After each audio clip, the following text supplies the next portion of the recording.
Hello mga Mars, it's me again, and for today's vlog, gagawa tayo mga Mars ng prinitong kamote sa margarine o charot.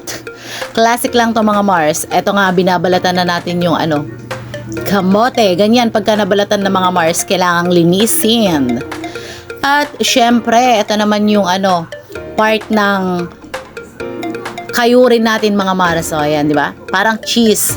Alam nyo, parang ang bilis-bilis lang dito sa video, Parang ang bilis-bilis lang pag tinitingnan ninyo. Pero ang hirap mga Mars, talagang dito, makikita mo, kailangan paghirapan mo bago ka makakain ng masarap. O di ba? Parang ang bilis lang kung kumayod.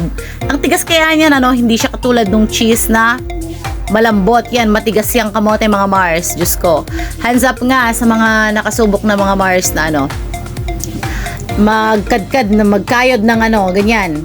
At ganyan na nga mga Mars pagka nakayod nyo na mga Mars yung kamoteng kahoy. O syempre naman, timplahan natin yan ng asukal. O, di ba? Asukal. Tansyahin nyo lang. Tansya lang yan mga Mars. Para magkalasa, tumamis yung kamote natin. Lagyan din natin ng lagyan din natin ng asin pang balance sa sweetness. O, di ba? Pagka matamis, kailangan may din, alat ang pagsasama mga Mars para balanse.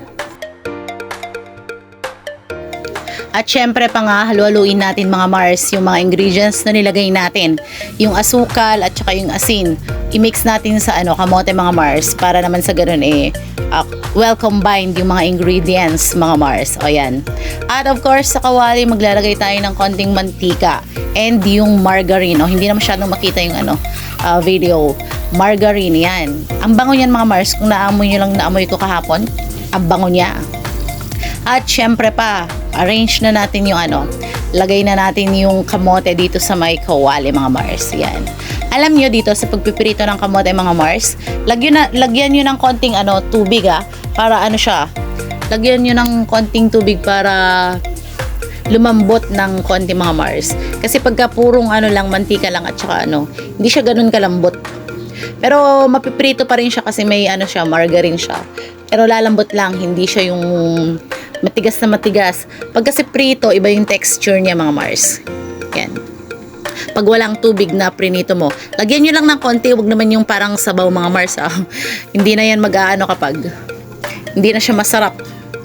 O yan, of course, pormahin nyo rin bahala na kayo, ganon.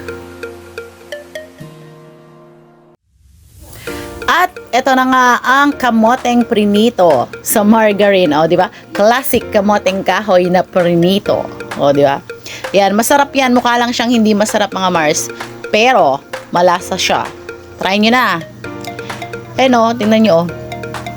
Mas malambot, di ba? Prito pa rin siya, pero hindi siya yung dry na dry mga Mars.